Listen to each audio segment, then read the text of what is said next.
이번 차시에서는 차트를 그리기 전에 데이터를 먼저 들여다봅니다.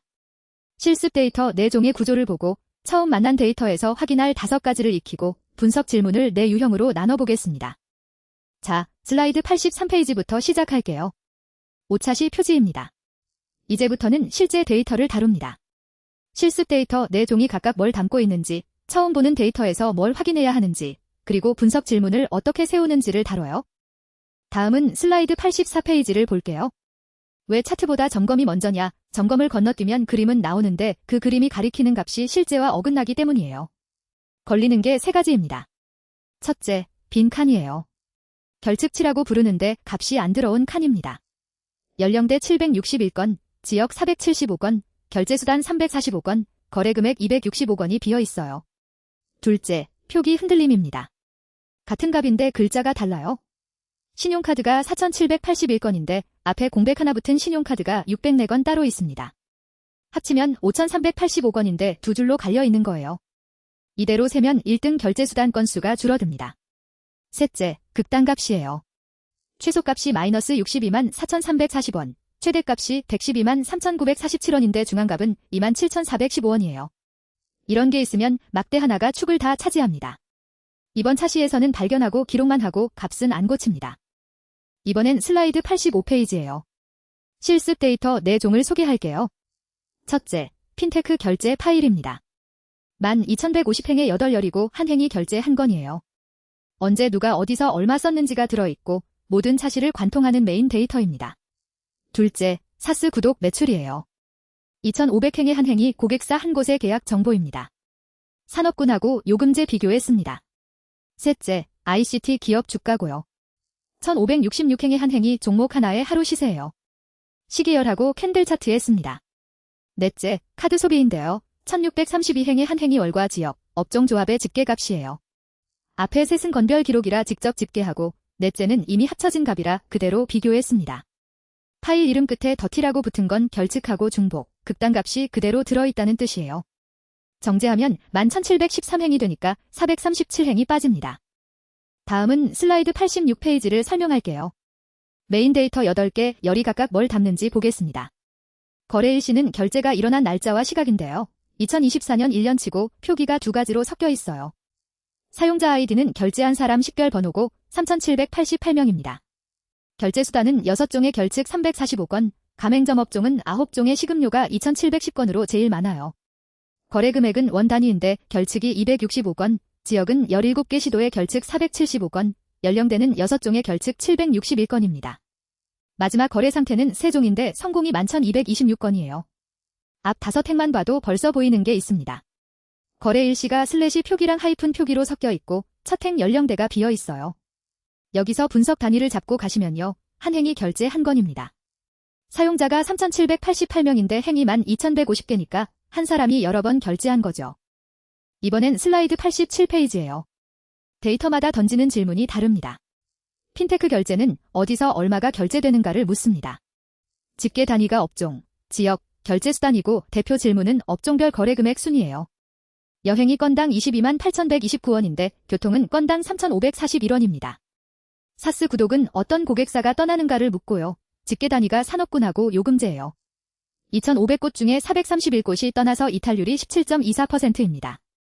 ICT 주가는 시세가 어떻게 움직였는가를 묻고 종목과 일자로 집계해요. 6종목의 261거래 일치입니다. 카드 소비는 어느 조합이 강한가를 묻고 기준월, 지역, 업종으로 집계하고요. 정리하면 질문이 정해지면 집계 단위가 정해지고 집계 단위가 정해지면 차트가 따라옵니다. 다음은 슬라이드 88페이지를 볼게요. 어떤 데이터를 받든 같은 순서로 확인하는 5가지예요. 순서 자체가 점검 절차입니다. 첫째, 크기요. 행이 몇 개고 열이 몇 개인지 봅니다. 12,150행의 8열이죠. 둘째, 앞부분이에요. 앞 5행의 실제 값을 봐서 컬럼하고 값 모양을 확인합니다. 셋째, 타입입니다. 숫자인지 문자인지 구분하고 빈 값을 확인해요. 거래금액만 숫자로 읽혔고 나머지는 문자입니다. 빈 값 합계가 1,846건이고요. 넷째, 요약이에요. 평균하고 최소 최대 범위를 봅니다. 최소값이 0보다 작다는 게 여기서 드러나요. 다섯째, 범주입니다. 항목별 개수를 세서 쏠림하고 표기를 확인해요. 이렇게 분포와 이상치, 구조를 먼저 보는 방식을 탐색적 데이터 분석, 줄여서 EDA라고 부릅니다. 이번엔 슬라이드 89페이지예요. 그 5가지를 실제로 실행하면 이렇게 나옵니다. 제공 스크립트를 한번 돌리면 5개가 다 출력돼요. 결과를 읽어보면요. 크기는 12,150행8열이고 빈값 있는 열이 4개의 합계 1,846건입니다. 거래금액 최소값이 마이너스 62만원대로 음수고요. 결제수단이 6종으로 나오는데 우리가 아는 값보다 한 종 많습니다. 거래일 시 표기도 2가지로 섞여 있고요. 요약 결과를 보시면 개수가 11,885예요. 12,150이 아닌 이유는 빈칸 265건 때문입니다. 평균이 48,942원인데 중앙값은 27,415원이에요. 범주 결과에서 신용카드가 4,781건, 그 아래 앞 공백 붙은 신용카드가 604건 따로 나옵니다. 같은 신용카드가 2줄로 갈린 거죠. 여기서는 뭐가 걸리는지 읽는 것까지만 하고요. 어떤 표기가 이 값을 내는지는 다음 차시에서 봅니다. 다음은 슬라이드 90페이지를 설명할게요. 범주 컬럼 3개를 나란히 점검해 보겠습니다. 범주라는 건 숫자가 아니라 분류를 담은 값이에요. 항목 수하고 쏠림, 빈값이 차트 모양을 결정합니다. 가맹점 업종은 9종인데 빈값이 없어요. 식음료가 2,710건으로 제일 많고 여행이 577건으로 제일 적습니다. 지역은 17종인데 서울이 3,334건, 경기가 2,909건으로 둘이 절반을 넘어요. 그런데 빈값 475건이 6번째 자리에 들어옵니다. 연령대는 6종인데 30대가 3,401건으로 제일 많고 빈값 761건이 5번째 자리예요. 거래 상태는 3종인데 성공이 92.4%입니다. 여기서 갈리는 게 있어요. 빈값을 빼고 세면 지역이 16종처럼 보입니다. 드롭 NA를 거짓으로 넣어야 빈값이 표에 같이 나와요. 이번엔 슬라이드 91페이지예요. 같은 점검을 바이브 코딩으로 재현해 보겠습니다. 파일이 하나도 없는 바이브 폴더에서 시작해요. 크기랑 컬럼, 빈값, 거래금액 요약, 결제수단 개수까지 한 번에 봐달라고 하면 점검 파일을 만들어서 시행합니다. 결과가 제공 프로젝트하고 같은 값으로 나와요. 앞 공백 붙은 신용카드 604건도 따로 잡히고요. 다른 열에도 있는지 물어보면 결제수단만 604건이고 나머지는 0건이라고 답합니다. 여기서 중요한 걸 하나 물어봐야 해요. 앞 공백은 어떤 기준으로 셌냐고요? 스트립 한 값이 원본과 다른 행을 셌다고 답하는데요. 기준을 말하지 않으면 뒤 공백이나 빈칸만 있는 값을 넣고 빼는 데 따라 건수가 달라집니다. 이게 중요합니다. 크기나 결제 건수처럼 기계적으로 세는 값은 그대로 재현되지만 공백처럼 기준이 필요한 값은 지시문에 기준을 넣어야 같아져요. 다음은 슬라이드 92페이지를 볼게요. 점검에서 찾은 걸 그 자리에서 고치지 않고 목록으로 남깁니다. 문제 목록 파일을 만들어 달라고 하면서 표로 항목마다 규모와 근거 명령을 넣어 달라고 하면 5개 항목이 나와요. 사용자 아이디하고 거래 상태는 빈값도 표기 흔들림도 없어서 목록에서 빠집니다. 그 다음 어느 것부터 처리할지 순서를 정해 달라고 하면요. 거래일 시 표기가 먼저라고 답합니다. 날짜형으로 바꿔야 월별 집계가 열리거든요. 그러고 나서 이 건수를 규칙 파일에도 옮겨 적어야 하냐고 물으면 건수는 넣지 말라고 합니다. 다음 달 데이터에서 바로 틀린 값이 되니까요. 대신 처리 순서는 다르다고 해요. 데이터가 바뀌어도 그대로 쓰는 기준이라 규칙 파일에 둘 대상입니다. 그래서 순서만 규칙 파일 정제 순서 절에 넣습니다. 채울 값하고 지울 열은 정제를 배운 다음에 이어서 적어요. 이번엔 슬라이드 93페이지예요. 분석 질문이 네 유형입니다. 질문을 한 문장으로 쓰면 유형이 정해지고 유형이 정해지면 차트가 따라와요. 첫째, 비교입니다. 어느 쪽이 큰가를 묻는 거죠. 업종별 거래 금액이 큰 곳은 어디인가? 이런 질문이고 범주 하나에 수치 하나가 필요합니다. 차트는 막대 그래프고요. 둘째, 추이예요. 늘었는가 줄었는가를 시간순으로 봅니다. 날짜 하나에 수치 하나가 필요하고 선 그래프를 씁니다. 셋째, 비중이에요. 전체에서 얼마인가를 묻고 합이 100이 되는 구성을 봅니다. 범주 하나만 있으면 되고 도넛 그래프를 씁니다. 넷째, 교차예요.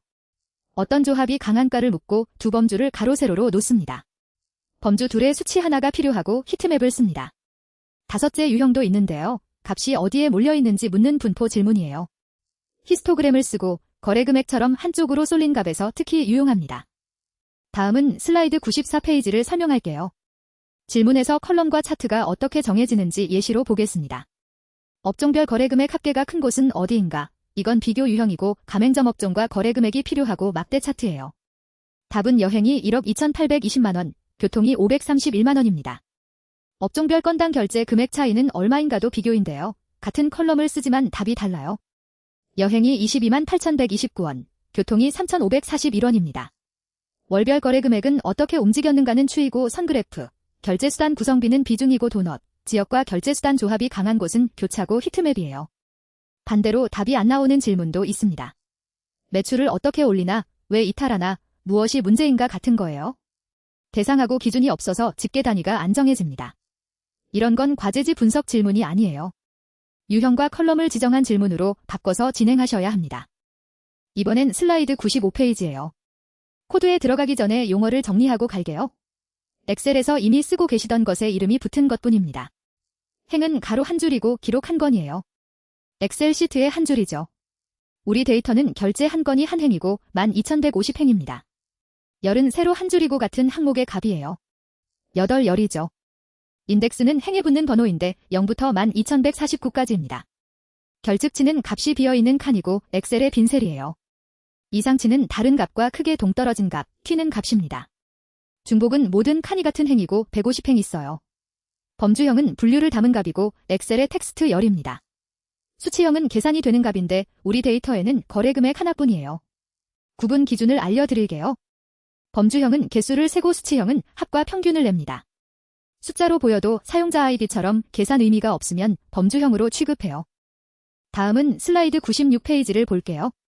숫자를 요약하는 말도 정리하겠습니다. 평균은 전부 더해서 개수로 나눈 값이고 거래금액에서는 48,942원이에요. 중앙값은 크기 순으로 세웠을 때 한가운데 값이고 27,415원입니다. 최빈값은 가장 자주 나온 값인데 지역에서는 서울이죠. 4분위수는 크기순 4등분 지점의 값인데 1/4분위가 11,171원, 3/4분위가 58,951원이에요. 표준 편차는 값이 평균에서 흩어진 정도고 68,772원입니다. 여기서 중요한 게 있어요. 평균이 중앙값보다 훨씬 큽니다. 48,000대 27,000이면 1.8배예요. 왜 그러냐면 큰 금액 몇 건이 평균을 끌어올려서 그렇습니다. 절반은 27,000원 아래인데 평균은 그 2배 가까이 되는 거죠. 그래서 빈 칸을 채울 때 기준이 나옵니다. 수치형은 극단값에 안 흔들리는 중앙값을 기본으로 쓰고요. 범주형은 최빈값이나 별도 라벨로 채웁니다. 판단이 안 서면 행을 지우고요. 이번엔 슬라이드 97페이지예요. 5차시 마지막입니다.